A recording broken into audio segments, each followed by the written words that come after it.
तो बच्चों कल हम लोग स्पीसीज कर रहे थे ना, जो टेक्सोनॉमिक हायरार्की है from lower to higher category करेंगे। गुड आफ्टरनून बेटा। From lower to higher category करेंगे, है ना। स्टार्ट करेंगे स्पीसीज से, फिर जीनस, फिर फैमिली, ऐसे बढ़ते चलेंगे। ठीक है। तो species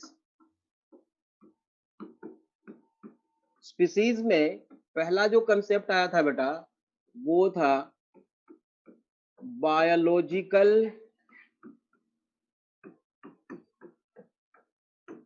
species concept. Biological concept, species concept given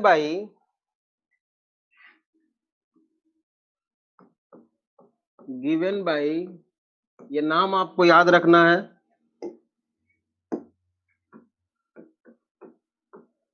Ernst Mayr. ये नाम आपके एनसीईआरटी में जहां लिविंग वर्ड चैप्टर स्टार्ट होता है बेटा, उसके राइट साइड में है, हिस्ट्री लिखी हुई है अर्नस्ट मेयर की, है ना। इन्होंने देखो, इन्होंने ओरिजिन ऑफ स्पीसीज डाइवर्सिटी पे वर्क किया। ठीक है, ओरिजिन ऑफ स्पीसीज पे वर्क किया था। देखो, ओरिजिन ऑफ स्पीसीज पे, ओरिजिन ऑफ स्पीसीज पे वर्क किया था बेटा डार्विन ने। समझ रहे हो, डार्विन ने बताया था बेटा ओरिजिन ऑफ स्पीसीज के बारे में कि स्पीसीज की ओरिजिन कैसे हुई।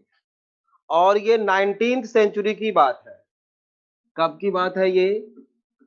इन 19th सेंचुरी। ठीक है। लेकिन अर्नस्ट मेयर ने क्या किया? अर्नस्ट मेयर ने बेटा ओरिजिन ऑफ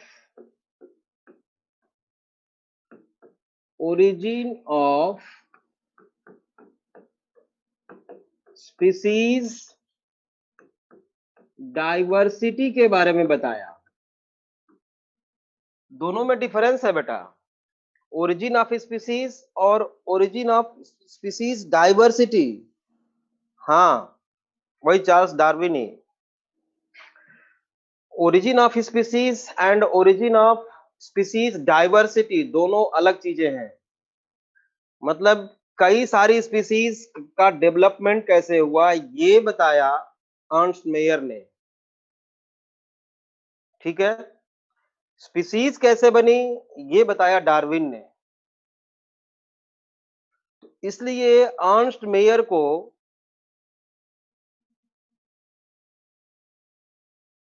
पर है क्या ओरिजिन ऑफ स्पीसीज? खुशी। मतलब स्पीसीज की ओरिजिन कहां से हुई, उत्पत्ति कहां से हुई, कैसे बनी स्पीसीज, ये बताया डार्विन ने। और स्पीसीज में बहुत सारी मिलती जुलती स्पीसीज कैसे बनी, ओरिजिन ऑफ स्पीसीज डाइवर्सिटी, इसके बारे में बताया अर्नस्ट मेयर ने। सर ये कोई थ्योरी है या बुक? थ्योरी है बेटा, बुक नहीं है। ठीक है। तो हाँ सर, स्टिल अच्छा, अभी भी मनिका कंफ्यूज हो बेटा?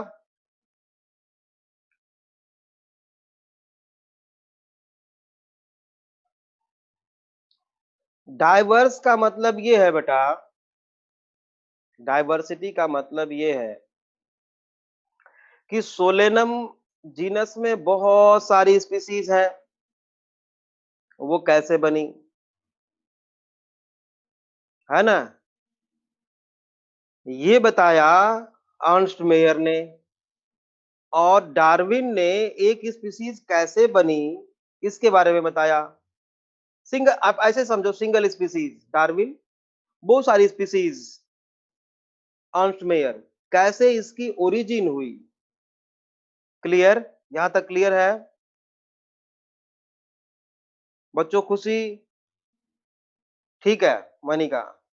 तो बेटा अब जो मैं स्टेटमेंट लिखने जा रहा हूं वो बहुत बढ़िया है, वो पेपर में पूछा जाता है, अक्सर पूछा जाता है नीट में। तो इसीलिए बेटा अर्नस्ट मेयर को जो है so called Darwin of 20th century, मतलब डार्विन ऑफ 20th सेंचुरी कौन है? Ernst Mayr. ठीक है सर, ये एनसीईआरटी के फर्स्ट पेज पर है। हाँ बेटा फर्स्ट पेज पे है, so called Ernst Darwin of 20th century. ठीक है sir, first last week botany की कितनी क्लास हुई है? बेटा मानो अलग से फोन कर लेना बेटा, आप मैं बता दूंगा, है ना।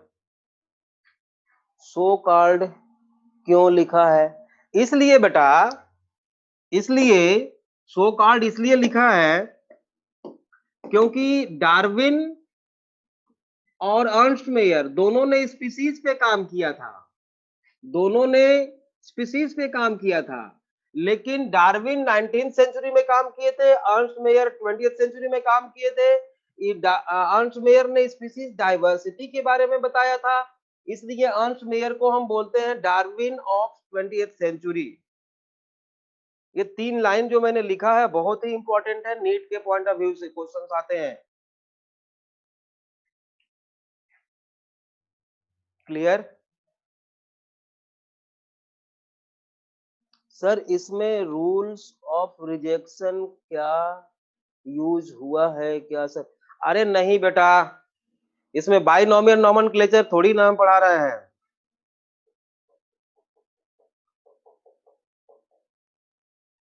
ठीक है अक्षत, चल बेटा देख नेक्स्ट स्टेटमेंट।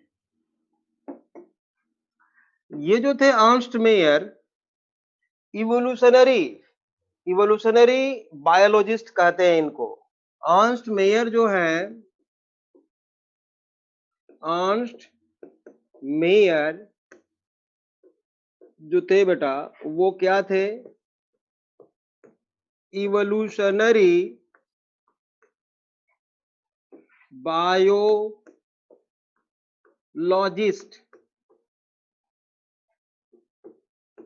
इवोल्यूशनरी रिलेशनशिप मतलब कि इवोल्यूशन, इवोल्यूशन विकास कैसे हुआ स्पीसीज का, उसके बारे में इन्होंने बताया, इसलिए इनको बोलते हैं बायोलॉजी में इवोल्यूशनरी बायोलॉजिस्ट। ये थोड़ा याद करने की चीज है बस। ठीक है, और एक इन्होंने थ्योरी दी थी बेटा, उसको कहते हैं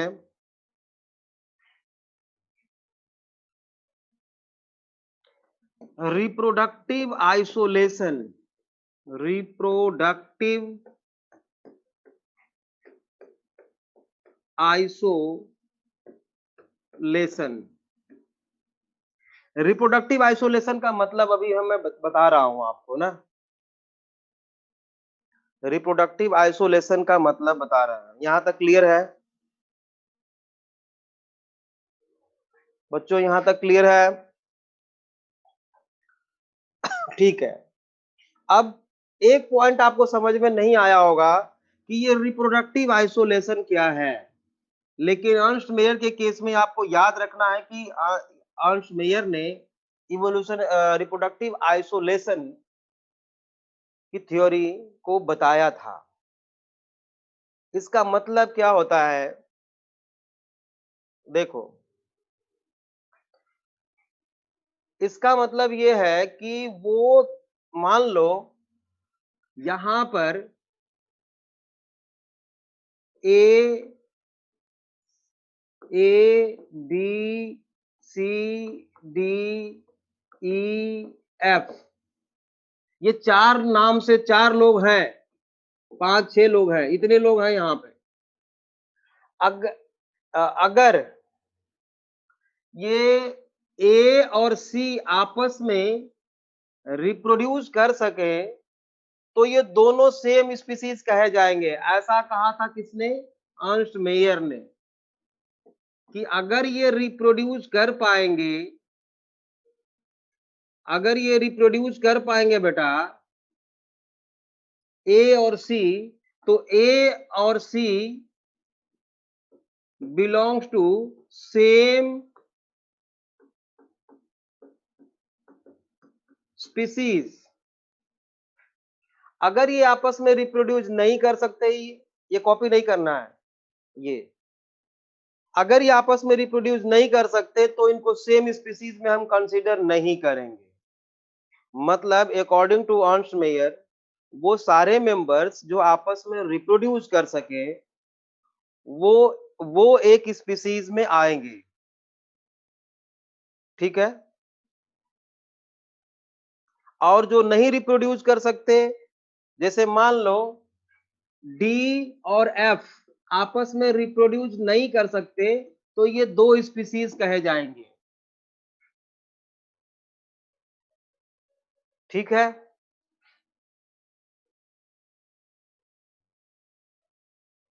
जैसे ह्यूमंस जो हैं बेटा, जितने भी ह्यूमन हैं वो आपस में रिप्रोड्यूस कर सकते हैं, मेल एंड फीमेल, तो उनको हम बोलेंगे कि ह्यूमन की पॉपुलेशन नेचुरली इनब्रीडिंग पॉपुलेशन है। नेचुरली ये क्या है? ये दोनों ए और सी क्या है? दोनों ए और सी नेचुरली, आर्टिफिशियल नहीं, नेचुरली इनब्रीडिंग पॉपुलेशन कहे जाएंगे। मतलब ये सेम स्पीसीज से बिलोंग करेंगे। अगर सेम स्पीसीज, अगर वो रिप्रोड्यूस कर पाते हैं तो सेम स्पीसीज है। मतलब डोंकी और हॉर्स एक ही स्पीसीज के हैं? नहीं, they are not able to reproduce naturally. यहाँ पे वो स्टेटमेंट ध्यान से सुनो, नेचुरली की बात किया उन्होंने, नेचुरली की बात किया कि नेचुरली अपने आप अपने तरीके से अगर वो रिप्रोड्यूस कर सकते हैं और फर्टाइल ऑफ स्प्रिंग प्रोड्यूस करें।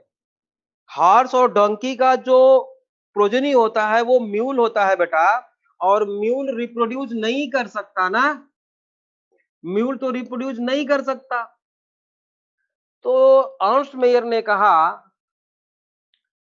those organisms which naturally inbreeding population which can reproduce and produce or fertile offsprings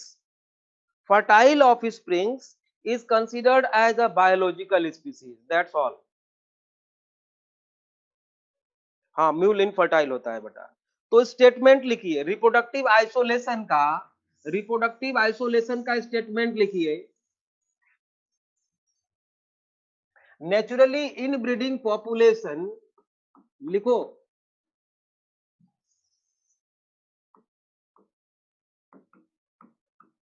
naturally inbreeding population. देखो यहाँ पे नेचुरली वर्ड मैंने यूज किया है, उसको ध्यान में रखना है। Which can reproduce and produce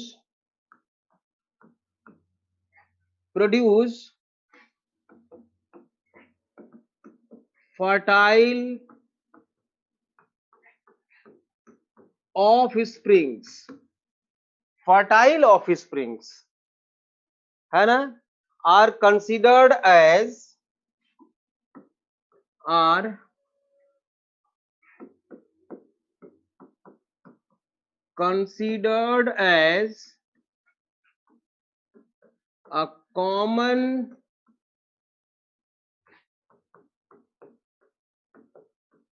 species.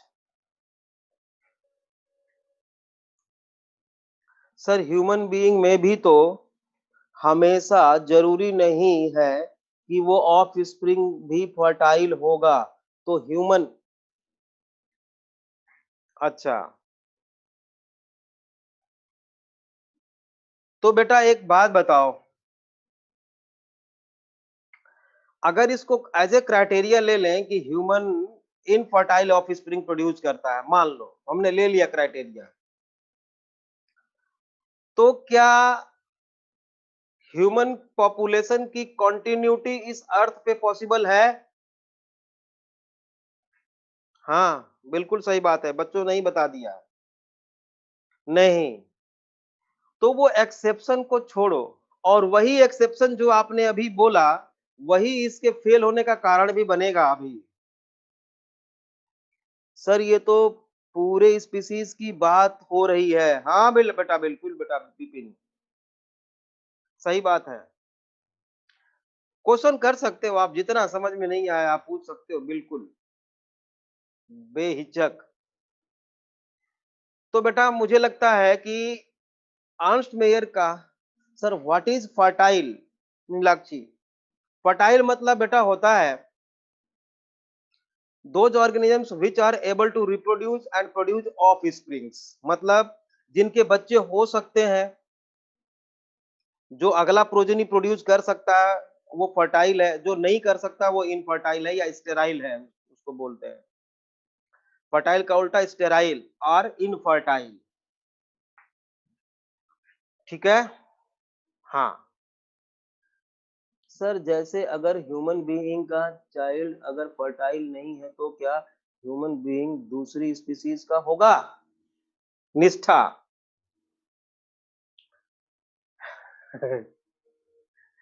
बेटा रिप्रोडक्शन की क्राइटेरिया हम नहीं देख रहे हैं, हम स्पीसीज को कंसीडर कर रहे हैं। सर नेचुरली इनब्रीडिंग मीन, नहीं समझ आया। अच्छा देखो, नेचुरली का मतलब ये है कि हॉर्स और डंकी, ठीक है, गधा और घोड़ा, ये दोनों अलग अलग स्पीसीज से बिलोंग करते हैं बेटा। नेचुरली, अरे एक को बता लेने दो बेटा, फैक्टर्स पे डिपेंड नहीं, अरे रुको तो। हॉर्स एक अलग स्पीसीज है, डोंकी एक अलग स्पीसीज है, ये नेचुरली आपस में रिप्रोड्यूस नहीं करते, इनको आर्टिफिशियली रिप्रोड्यूस कराया जाता है, तो डोंकी होता है, सॉरी म्यूल होता है, ठीक है, बात समझ में आई? म्यूल होता है। तो क्या है कि ये हॉर्स और डोंकी फर्टाइल ऑफ स्प्रिंग्स नहीं प्रोड्यूस किए, ये रिप्रोड्यूस नहीं कर सकता। अगर ये रिप्रोड्यूस कर सकता तो ये दोनों सेम स्पीसीज से होते, ये रिप्रोड्यूस नहीं कर सकता, इसलिए दोनों सेम स्पीसीज से बिलोंग नहीं करेंगे, ऐसा ये स्टेटमेंट बोल रहा है। नेचुरली इनब्रीडिंग का मतलब है कि नेचुरली हॉर्स जो है, हॉर्स के साथ ही रिप्रोड्यूस करेगा, तो हॉर्स और हॉर्स जितने भी हॉर्स हैं सब सेम स्पीसीज से बिलोंग करेंगे। नेचुरली इनब्रीडिंग मतलब अपनी ही जाति के दूसरे मेंबर के साथ रिप्रोड्यूस करेंगे, उसको नेचुरली इनब्रीडिंग बोलते हैं। सर इसमें मेल किसको, फीमेल, अभी छोड़ो वो बात,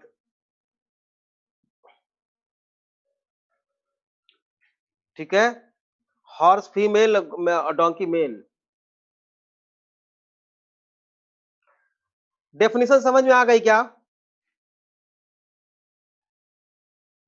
सर इसका कोई और एग्जांपल मैं दूंगा, एग्जांपल अभी रुक जाओ, अभी बहुत सारे एग्जांपल्स हैं मेरे पास।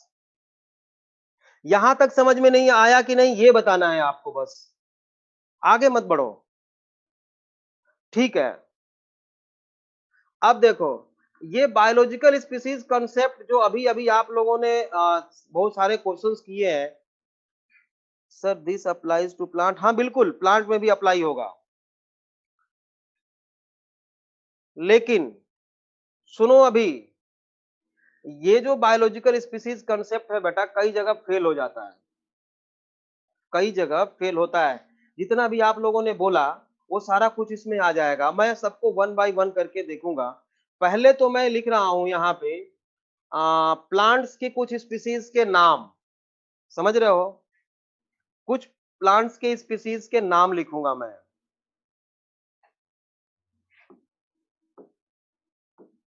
Brassica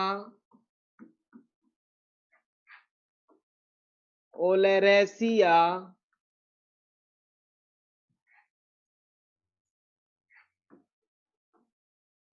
बोट्राइकस, botrytis sorry, brassica oleracea botrytis मैंने लिखा है, ठीक है।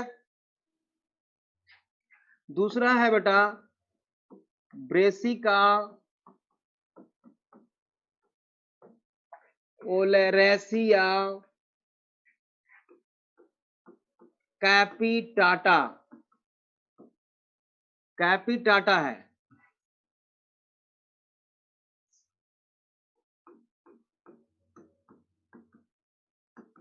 ठीक है, ब्रेसिका ओलेरेसिया कैपिटाटा। और एक है ब्रेसिका ओलेरेसिया कोलोरापा, ब्रेसिका यहां पे लिख देंगे बट, ब्रेसिका ओलेरेसिया कोलोरापा, कोलोरापा। बट बेटा ये जो पहला स्टेट मैंने लिखा है बॉटेनिकल नेम, ये ट्राइनोमियल नोमेनक्लेचर के अकॉर्डिंग लिखा है सारे तीनों, है ना। पहला जो है वो कली फ्लावर होता है, ये जो है कली फ्लावर है। दूसरा जो है बेटा वो कैबेज है, और तीसरा जो है वो नॉल है, मतलब फूल गोभी, बंद गोभी, कलीफ्लावर, बोट्राइटिस है, बोट्राइटिस। अच्छा यहाँ पे मैंने सी लिख दिया है, एक्चुअल में ये एस है, एस, बोट्राइटिस।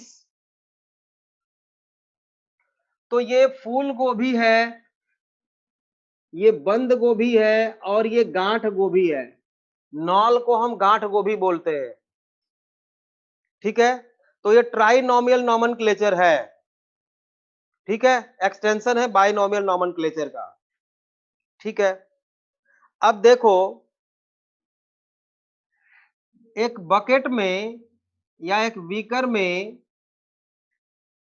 हम तीनों का फ्लावर डाल दें, तीनों का फ्लावर, तीनों प्लांट्स के फ्लावर अगर इसमें हमने डाल दिया,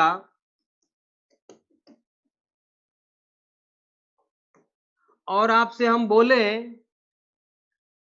कि इनमें आप कलीफ्लावर का फ्लावर निकाल के दिखाओ, कैबेज का फ्लावर निकाल के दिखाओ, नॉल का गांठ गोभी का फ्लावर निकाल के दिखाओ, तो आप उसमें से डिफरेंशिएट नहीं कर सकते।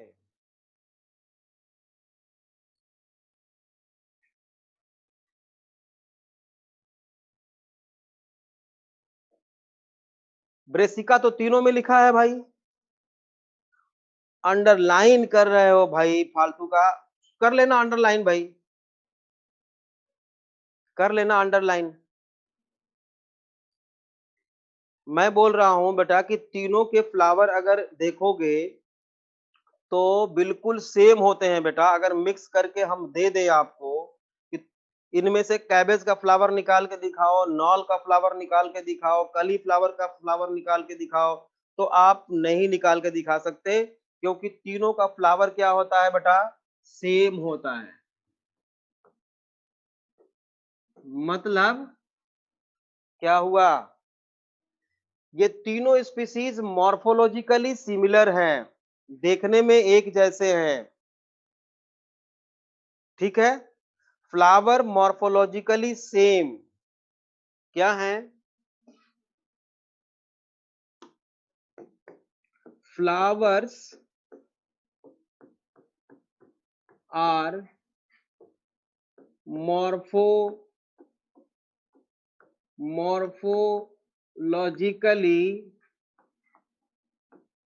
सेम है।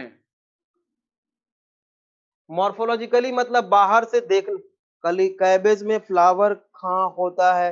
अब कैबेज में ले आऊं दिखाऊं कि फ्लावर कहाँ होता है? छोड़ो निष्ठा सर, किसी प्लांट की अलग अलग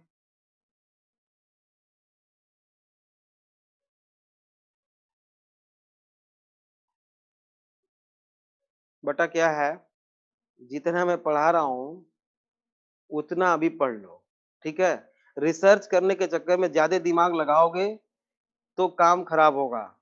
नीट क्वालिफाई करने आए हो, नीट के थ्रू आप बढ़िया कॉलेज लेने आए हो, एम्स चाहिए सबको, वो मिलेगा। अगर एक्स्ट्रा दिमाग नहीं लगाओगे तो, ठीक है। जितना मैं बता रहा हूं उतना ही करना है, समझ रहे हो? अभी सुनो, फ्लावर सबका सेम होता है, तो मॉर्फोलॉजिकली मतलब होता है बाहर से देखने पे जो कैरेक्टर्स हमसे हमें दिखता है उसको हम मॉर्फोलॉजी बोलते हैं, बाहर से देखने पे। तो flowers are morphologically same, so they belongs to, इसको हम नाम दे देते हैं 1 2 एंड 3। 1 2 एंड 3 ये जो है सेम टैक्सोनॉमिकल स्पीसीज। अब एक नया वर्ड आ गया टैक्सोनॉमिकल स्पीसीज, अभी के लिए याद कर लो कि जो बाहर से एक जैसे दिखते हैं, ठीक है, उसको एक सेम टैक्सोनॉमिकल स्पीसीज बोलते हैं, जो देखने में बाहर से सेम दिखते हैं। दो प्लांट सेम दिख रहे हैं लेकिन है नहीं सेम, अगर सेम दिखते हैं तो उसको बोलेंगे कि टैक्सोनॉमिकल स्पीसीज दोनों की सेम है, ठीक है। बट बेटा they are not able to reproduce flowers. अब ध्यान से सुनो मेरी बात, फ्लावर्स दिखता तो सेम है, लेकिन एक दूसरे से पॉलिनेट करा दिया जाए, पॉलन ग्रेन को दूसरे कलीफ्लावर को कैबेज से, कैबेज को नॉल से, या कलीफ्लावर से अगर पॉलिनेट करा दे पॉलन ग्रेन्स को, तो पॉलन ट्यूब नहीं बनेगी, fertilization is not possible, fertilization is not possible. मतलब क्या हुआ, ये तीनों क्या आपस में रिप्रोड्यूस कर सकते हैं तीनों या नहीं? हाँ या ना, क्या समझे आप? नो। बहुत अच्छा बच्चों, बहुत अच्छा, शाबाश। तो अगर रिप्रोड्यूस नहीं कर सकते तो नेक्स्ट स्टेटमेंट हमें लिखना पड़ेगा 1 1 2 and 3 are three different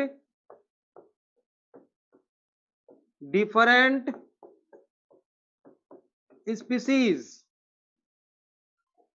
ये तीनों अलग स्पीसीज हैं, और इसी को हम क्या बोलेंगे? Biological species. बायोलॉजिकल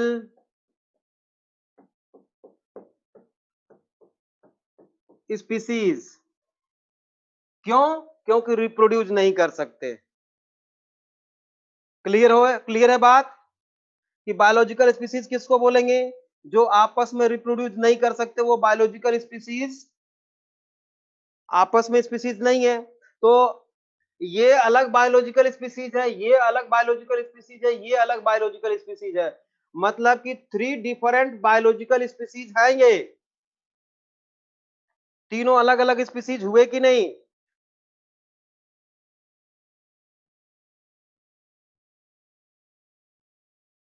हाँ, बिल्कुल।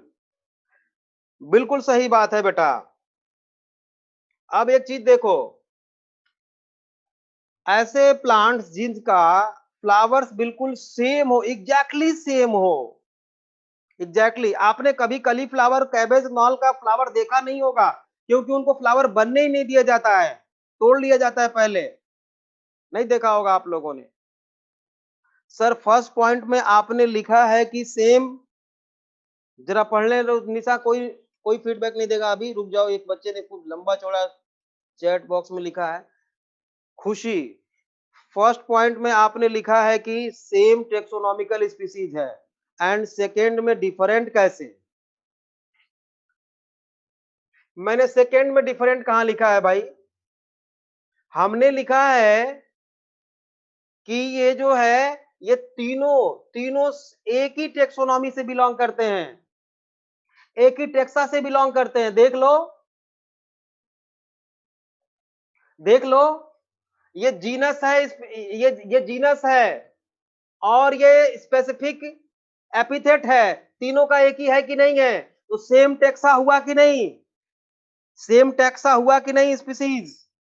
तो सेम टेक्सोनॉमिकल स्पीसीज तीनों के तीनों हुए कि नहीं? एक दो तीन। क्लियर? बिल्कुल सही बात है, चलो अच्छी बात है। और देखो, ओवरऑल क्या है कि यहां पे हमने थ्री टेक्सोनॉमिकल स्पीसीज लिखा है, सॉरी वन टेक्सोनॉमिकल स्पीसीज लिखा है, सेम मतलब वन, और थ्री डिफरेंट बायोलॉजिकल स्पीसीज लिखा है। और ऐसे स्पीसीज जिसका की बेटा टेक्सोनॉमिकल अलग अलग स्पीसीज तो हैं, वो रिप्रोडक्टिव आइसोलेटेड है, रिप्रोडक्टिवली आइसोलेटेड है तीनों, मतलब आपस में रिप्रोड्यूस नहीं कर सकते, आइसोलेटेड है, अलग है रिप्रोडक्शन के केस में, इसलिए रिप्रोडक्टिव आइसोलेशन बोलेंगे, रिप्रोडक्टिव आइसोलेटेड स्पीसीज बोलेंगे। और ऐसे स्पीसीज जो रिप्रोडक्टिवली आइसोलेटेड हैं लेकिन मॉर्फोलॉजिकली सेम है, उनको हम बोलते हैं बेटा सिबलिंग स्पीसीज। सिबलिंग स्पीसीज क्या हो जाएगा? Those species which morphologically similar but reproductively isolated. लिख लो, सिबलिंग स्पीसीज के नीचे लिख लो आप, those species which are morphologically similar, those species which are morphologically similar but reproductively isolated, reproductively isolated।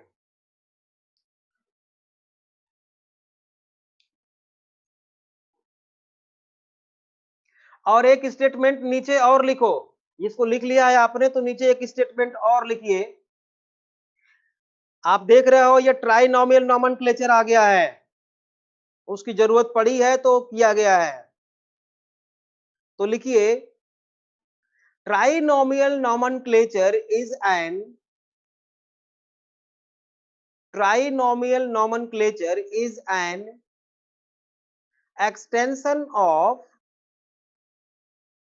trinomial nomenclature is an extension of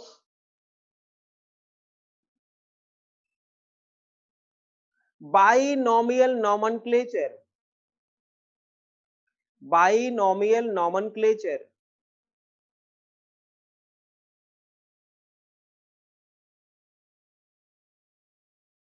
it is used,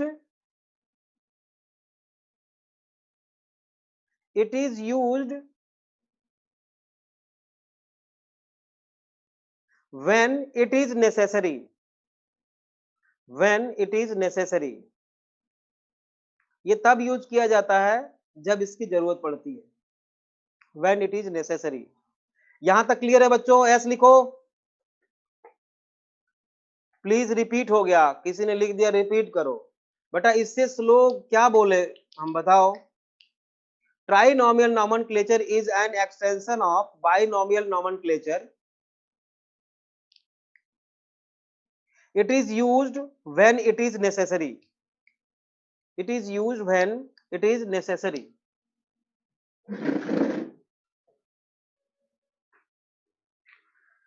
अब चलो देखते हैं बेटा, फिर से वही जो आप लोगों ने एग्जाम्पल बताया था उसी को मैं लिखने जा रहा हूं। हॉर्स और डंकी, इन दोनों का जो क्रॉस होता है बेटा आर्टिफिशियल, वो होता है म्यूल। ठीक है, तो क्या बायोलॉजिकल स्पीसीज कंसेप्ट म्यूल की स्पीसीज बता सकता है या नहीं? बायोलॉजिकल स्पीसीज म्यूल ऑर्गेनिज्म का नेम है। हाँ, उसको म्यूल खच्चर, खच्चर बोलते बेटा, नहीं बता सकता। तो यहां बायोलॉजिकल स्पीसीज कंसेप्ट फेल हो गया। और एसेक्सुअल रिप्रोडक्शन कुछ ऑर्गेनिजम्स में होता है, जैसे अमीबा। अमीबा एक है, डिवाइड करके दो अमीबा बन गया, तो ये तो अकेले ही दो प्रोजेनी प्रोड्यूस कर दिया अकेले। तो क्या बायोलॉजिकल स्पीसीज कंसेप्ट अमीबा की स्पीसीज बता सकता है क्या? नो, यहां भी वो फेल हो गया। देखो, यहां भी फेल हो गया बायोलॉजिकल स्पीसीज कंसेप्ट, और यहां भी फेल हो गया बेटा। ठीक है, यहां भी फेल हो गया। एक और है, ठीक है, ये सेक्सुअल रिप्रोडक्शन जहां पे एब्सेंट है उसको बता ही नहीं सकता। Sexual reproduction absent in prokaryote and some protists. तो according to biological species concept सारे प्रोटोजोवंस तो स्पीसीज ही कोई नहीं है, फिर तो बैक्टीरिया कोई स्पीसीज ही नहीं है। According to biological species concept fail हो गया, वहां पे एसेक्सुअल रिप्रोडक्शन में फेल हो गया। Sir we have to note this down. हाँ, नोट करना है। एक और देखो बेटा, एक और देखो जो आपने लिखा। सर एक बार रिपीट कर दो, नेट चला गया था। अच्छा, खुशी। मैं बोल रहा हूं बेटा कि हॉर्स और डंकी म्यूल प्रोड्यूस कर देता है, और ये म्यूल जो है स्टेराइल होता है। तो यहां पर ये म्यूल की स्पीसीज नहीं बता सकता, बायोलॉजिकल स्पीसीज कंसेप्ट यहां पे फेल हो गया। ये अमीबा है, एसेक्सुअली रिप्रोड्यूस करता है और दो ऑर्गेनिज्म प्रोड्यूस कर दिया, तो यहां तो अकेले ही दो ऑर्गेनिज्म बना लिया एसेक्सुअल रिप्रोडक्शन के थ्रू। तो यहां भी बायोलॉजिकल स्पीसीज कंसेप्ट फेल हो गया। बायोलॉजिकल स्पीसीज कंसेप्ट अमीबा की स्पीसीज नहीं बता सकता, क्योंकि वो सेक्सुअली रिप्रोड्यूस ही नहीं कर पा रहा है, वो तो एसेक्सुअल रिप्रोडक्शन करता है। एक और चीज देखो, टाइगर और लायन, मेल टाइगर है ना, मेल टाइगर को अगर क्रॉस करा दिया जाए फीमेल लायन से, देखो मेल टाइगर को फीमेल लायन से अगर रिप्रोड्यूस करा दें, हम क्रॉस करा दें, तो दोनों के नाम को जोड़ो तो टाइगर का TI और लायन का TIG, टाइगर का और लायन का ओन, है ना, टाइगोन। ये बन गया टाइगोन, टाइगोन ये बन गया। ये फर्टाइल होता है बेटा। ये क्या होता है?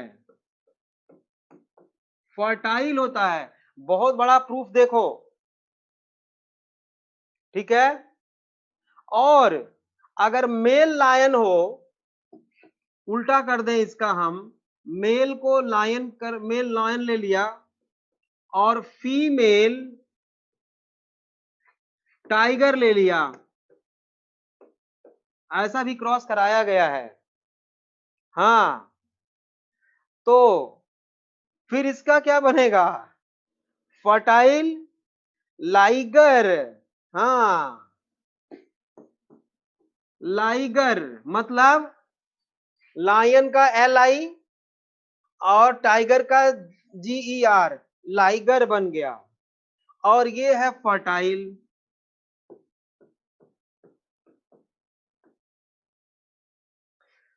अब जो आपने स्टेटमेंट लिखा है बेटा, naturally inbreeding population which can reproduce and produce fertile offsprings, तो यहां पे तो टाइगर और लायन ने फर्टाइल प्रोड्यूस कर दिया। देखो, फर्टाइल प्रोड्यूस कर दिया। तो क्या टाइगर और लायन सेम स्पीसीज हैं? नहीं, टाइगर और लायन सेम स्पीसीज नहीं है बेटा। इसलिए बायोलॉजिकल स्पीसीज कॉन्सेप्ट यहां भी फेल हो गया। बायोलॉजिकल स्पीसीज कॉन्सेप्ट टाइगर और लायन की सेम स्पीसीज बता रहा है, जबकि ऐसा नहीं है। हाँ हाँ, नेचुरली की बात कर रहे हो बेटा गोपाल, बिल्कुल सही बात कर रहे हो आप कि नेचुरली, लेकिन उसमें फर्टाइल की बात हो रही है। फर्टाइल को हम प्रूफ कर रहे हैं कि ये गलत बात है। यहाँ पे फर्टाइल की हम बात कर रहे हैं, नेचुरली की बात नहीं कर रहे हैं। मान लो नेचुरली अगर टाइगर लायन के साथ ब्रीड करने लगा तो बायोलॉजिकल स्पीसीज कॉन्सेप्ट फेल हो जाएगा, क्योंकि वो फर्टाइल ऑफस्प्रिंग्स प्रोड्यूस कर रहा है। क्लियर है बात? बायोलॉजिकल स्पीसीज कॉन्सेप्ट अब फेल हो रहा है। ठीक है sir, please repeat the example. Sir, style parents भी एक, हाँ हाँ वो भी हो सकता है बेटा। क्लियर पर क्लियर, अरे क्लियर लिखते रहो बेटा, इतना टाइम लगाओगे तो काम गड़बड़ हो जाएगा सारा। मैं बोल रहा हूं बेटा कि यहाँ पे फर्टाइल प्रोड्यूस कर दिया, दोनों रिप्रोड्यूस कर लिए, तो बायोलॉजिकल स्पीसीज कॉन्सेप्ट फेल हो गया बेटा। ये मैं बता रहा हूं कि बायोलॉजिकल स्पीसीज कॉन्सेप्ट सही नहीं है, पूरी तरह है लेकिन पूरी तरह नहीं है, ये मैं कह रहा हूं। कॉपी कर लिया होगा आप लोगों ने, कॉपी कर लिया होगा आप लोगों ने, ठीक है सर। एक बार अभी रुको, अभी रुको, कॉपीड, हाँ अभी रुको। लिखो, taxonomist do not accept, statement लिखिए, टेक्सोनॉमिस्ट्स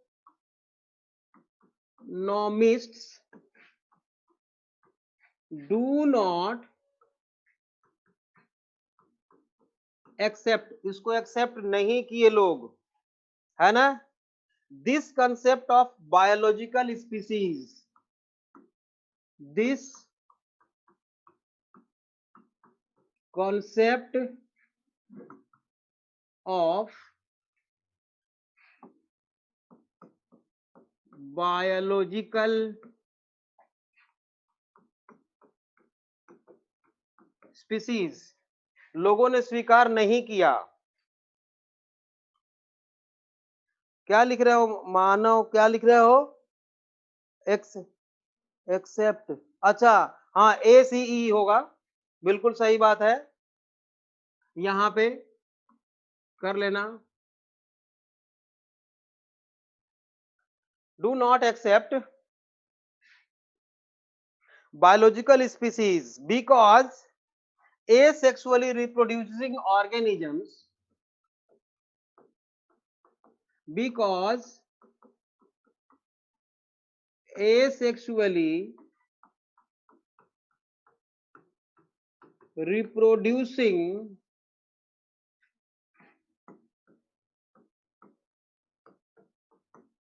organisms, और क्या बताया, और क्या बताया, स्टेराइल ऑर्गेनिजम्स,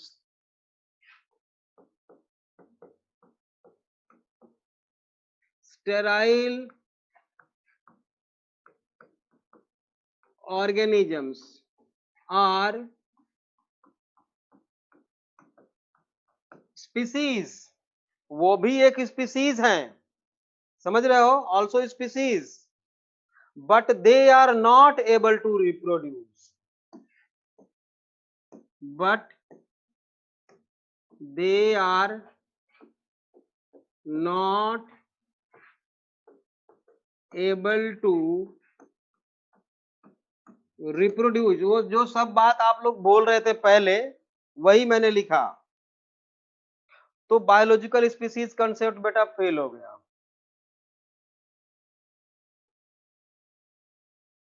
सर प्रोकैरियोट्स भी हाँ लिख सकते हो, मैंने बोला तो था। Sexually sexual reproduction absent in prokaryote and some protist, बिल्कुल लिख सकते हो। सर म्यूल नेचुरली बन सकते हैं? नहीं, नहीं बन सकता। नेचुरली इनब्रीडिंग करके नहीं बन सकता, बाकी तो वो स्पीसीज तो है ही है। बायोलॉजिकल स्पीसीज अप्लीकेबल होने के लिए क्या होना चाहिए? भाई जो होना चाहिए मैंने बता दिया कि वो रिप्रोड्यूस करना चाहिए बस, बायोलॉजिकल स्पीसीज कॉन्सेप्ट के लिए। ये फेल हो गया। दूसरा आ गया बेटा उसके बाद, कुछ लोगों ने कहा कि नहीं, बाहर से देखने पे जो लोग एक जैसे दिखते हैं वो उनको हम सेम स्पीसीज मानेंगे। कुछ सर सो लास्ट स्लाइड, कुछ लोगों ने कहा बेटा कि बाहर से देखने में जो ऑर्गेनिजम्स एक ही जैसा दिखता है उसको हम सेम स्पीसीज मानेंगे। समझ रहे हो?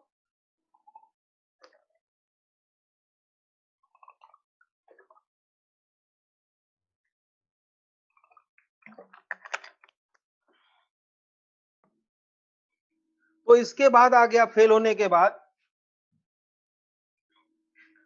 Taxonomic species. दूसरा टेक्सोनॉमिक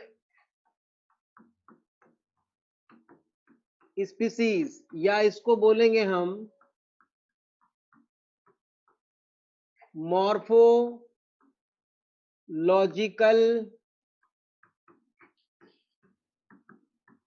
स्पीसीज, जो बाहर से देखने पे हमको सेम दिखता है, अपीयरेंस उनका सेम होता है, उसको एक सेम स्पीसीज मानेंगे। क्या यह सही है? ये भी सही होने वाला है कि इसमें भी कुछ गलतियां हैं?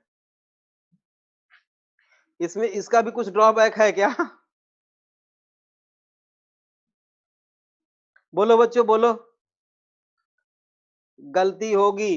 होगी नहीं बेटा, है। और मैंने आपको बताया है, brassica oleracea, botrytis, brassica oleracea capitata, brassica oleracea caulorapa. Again last slide please. कब तक लिखोगे? हाँ मेनली प्लांट्स में हो सकता है, बिल्कुल विपिन। तो बेटा ये भी कंसेप्ट फेल होगा। क्यों? अभी मैंने आपको बताया था कि एक ही जैसा दिखने वाले प्लांट्स का फ्लावर जो देखने में वो आपस में रिप्रोड्यूस नहीं कर सकते। सर अगर अगर ये गलत हुआ, क्या लिखा था? हाँ करवा देंगे बेटा, ठीक है लेक्चर सेंड करवा देंगे। चलो पहले इसको करो। The group of an organisms, पहले डेफिनेशन तो लिख ले। The group of an organisms which are morphologically similar, the group of an organisms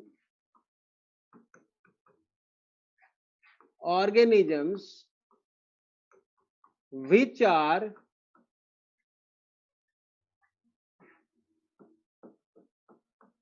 morphologically similar are considered as a common species, ठीक है, और सिंगल स्पीसीज।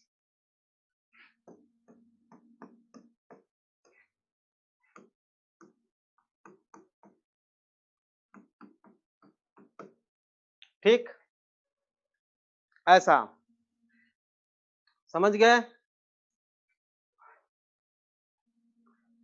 जो ऑर्गेनिजम्स देखने में एक ही जैसा दिखते हैं उनको सेम स्पीसीज में कंसीडर किया जाना चाहिए, लेकिन ये भी फेल हो गया, क्योंकि अभी अभी आपने देखा है एग्जाम्पल, तीनों एग्जाम्पल मैंने बताया था। अब आ गया बेटा कैपिटाटा सब स्पीसीज है, हाँ बेटा, वो सब स्पेसिफिक एपिथेट है, ठीक है। हाँ चलो, तो ये भी फेल हो गया और रीजन हमने अभी देख लिया है। ऐसा नहीं कि केवल एक ही जैसा दिखने वाले ऑर्गेनिज्म सबको हम सेम स्पीसीज में कंसीडर कर लें, ये ठीक नहीं है। तो अब आया दोनों को मिला जुला के जो देखने में भी सिमिलर हो और रिप्रोड्यूस भी कर सके, हो गया नया, पुरानी चीज नई बन के आती है, तो उन दोनों को जोड़ दिया गया और भी कोई कई सारी चीजों को इन्वॉल्व किया गया। हाँ, तो modern concept of species, modern concept of species,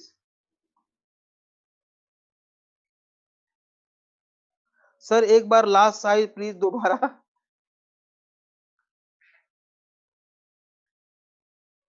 कर ले बेटा, जल्दी कर।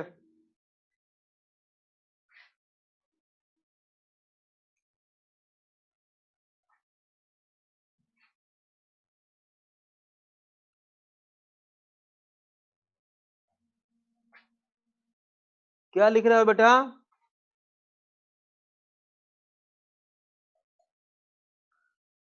सर गेम खेल रहे हैं आपके साथ। हाँ बेटा सही कर रहे हो, सही कर रहे हो। अब नहीं दिखा, अब नहीं, पिछली स्लाइड पे जाएंगे। चल, बच्चे परेशान कर रहे हैं। अब मॉडर्न कंसेप्ट ऑफ स्पीसीज में देखो, ठीक है, दो जो organisms members are morphologically similar और डिसिमिलर, थोड़ा बहुत डिसिमिलरिटी भी हो सकती है, जैसे देखो ह्यूमन में मेल फीमेल बिल्कुल एग्जैक्टली सेम नहीं है, लेकिन आपस में रिप्रोड्यूस कर सकते हैं। मेंबर्स आर मॉर्फोलॉजिकली सिमिलर और डिसिमिलर, हाँ पहले लिखो मेंबर्स आर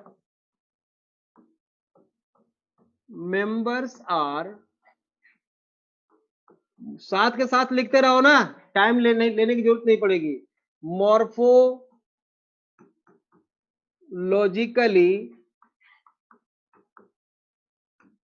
सिमिलर और डिसिमिलर, सिमिलर और डिसिमिलर थोड़ा बहुत, able to interbreed, able to interbreed मतलब आपस में रिप्रोड्यूस कर सके, and produce fertile offsprings, and produce fertile offsprings मतलब प्रोजेनी, ठीक है। दूसरी शर्त क्या होनी चाहिए, और कई सारी चीजों को मिलाया गया इसमें, all members have a common ancestors,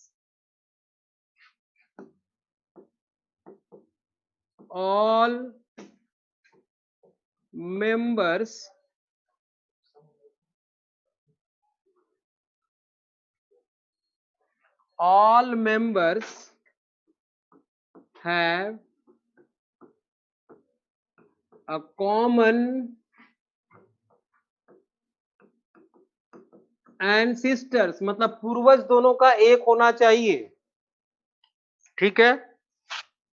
और क्या, all members resembles one another more than they resemble individuals of any other species, मतलब वो आपस में इतना सिमिलर होना चाहिए कि दूसरे से उसको हम अलग कर सके,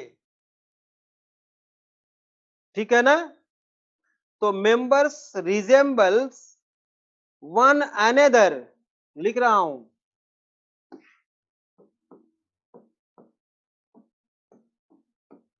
members resemble one another, एक दूसरे से मिलते जुलते हों, ठीक है, one another more than they resemble, more than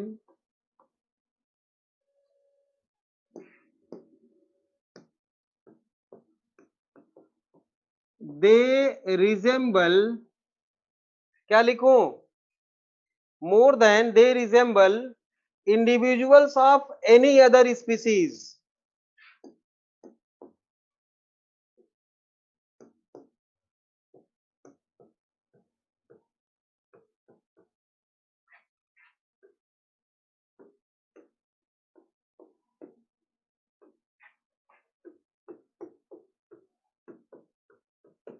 मतलब आपस में तो वो देखने में सिमिलर हो, लेकिन दूसरे से आसानी से अलग किया जा सके उनको, मतलब morphologically similar, like lion and tiger. बिल्कुल विपिन बेटा, बिल्कुल तू समझ गया। हाँ,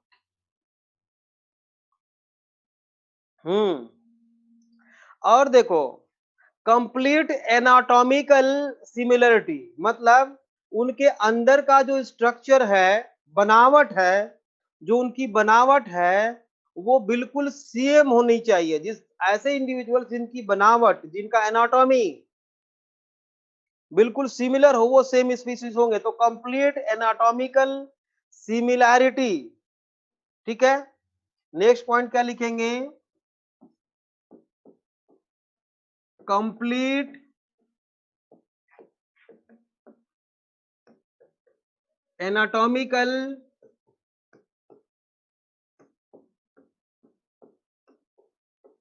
सिमिलैरिटी होनी चाहिए, ठीक है। और उनका कैरियोटाइप सेम होना चाहिए, सिमिलर कैरियोटाइप,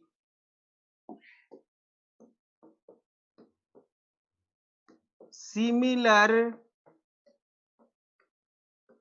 कैरियोटाइप, और इसको कहते हैं बेटा साइटोटैक्सोनॉमी।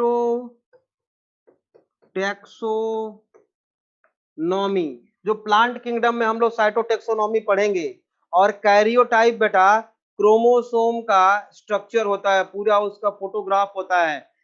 ह्यूमन में 46 क्रोमोसोम है, तो उसको अगर हम एक पेपर पे प्लॉट कर दें, फोटो ले लें, वो कैरियोटाइप होता है। लेकिन यहाँ पे डिटेल नहीं पढ़ना है आपको, मैं बाद में बताऊंगा बायोमोलिक्यूल्स वाले चैप्टर में। कैरियोटाइप मतलब क्रोमोसोम का स्ट्रक्चर सेम होना चाहिए। एक और है सिमिलरिटी इन मॉलिक्यूलर लेवल, सिमिलरिटी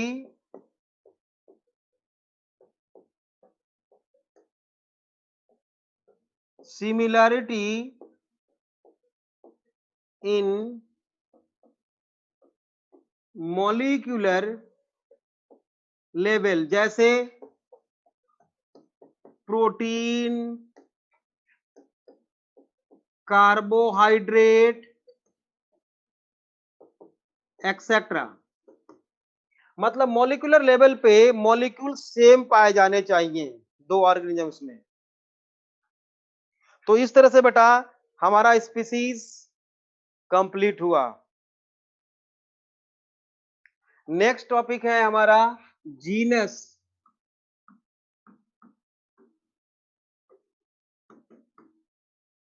अभी तक खूब टाइम लग रहा था बताने समझाने में, अब थोड़ा सा टाइम हमें कम लगेगा क्योंकि बेसिक क्लियर हो चुका है आपका थोड़ा इस चैप्टर का, ठीक है।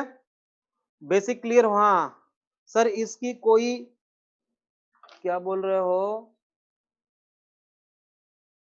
इसकी कोई लिमिटेशन नहीं है। लिमिटेशन का क्या मतलब, साइटोटैक्सोनॉमी, केमोटैक्सोनॉमी, बहुत सारे इवोल्यूशनरी रिलेशनशिप हम सब बहुत सारा अप्लाई करते हैं बेटा प्लांट किंगडम में, हम देखेंगे। ठीक है। ड्रॉबैक, ड्रॉबैक तो अभी भी है, अभी कोई चीज कंप्लीट थोड़ी ना हो जाती है इतनी जल्दी, आगे फिर से मॉडिफाइड हो जाएगा। आज जो हम लोग पढ़ रहे हैं कल गलत हो सकता है, लेकिन आज तो यही है बस। आपका नीट का पेपर होगा तब तक के लिए यही है। अब कमियां तू देख के हमें बताना, अगर कंसेप्ट समझ में आ गया है तो। ठीक है। निष्ठा, हाँ, इसका ड्रॉबैक तुम हमें बताना फिर। ठीक है बच्चों, नेक्स्ट क्लास में मिलते हैं। आज कोई चीज अगर रह गई हो तो डाउट बोलो, अभी टाइम है, 5 मिनट में रुक के ले सकता हूँ doubt. Sir if they are morphologically dissimilar able to interbreed then it will be proved wrong according to morphologically they are similar but they are not able to reproduce, then they are taxonomical species but they are not a biological species। Biological species concept में क्या कितने बजे है sir? अच्छा ठीक है। हाँ, anatomical species concept कुछ है नहीं।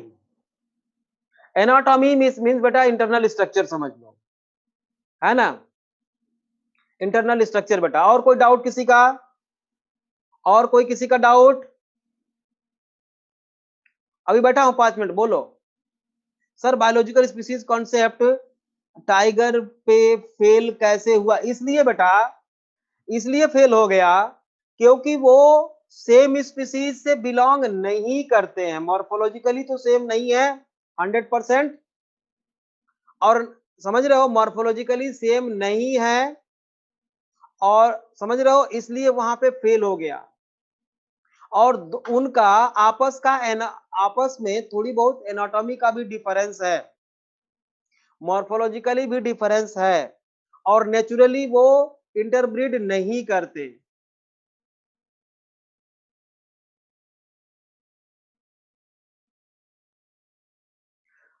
सॉरी, लास्ट वाली लाइन तो थोड़े गड़बड़ हो गई उसके अकॉर्डिंग।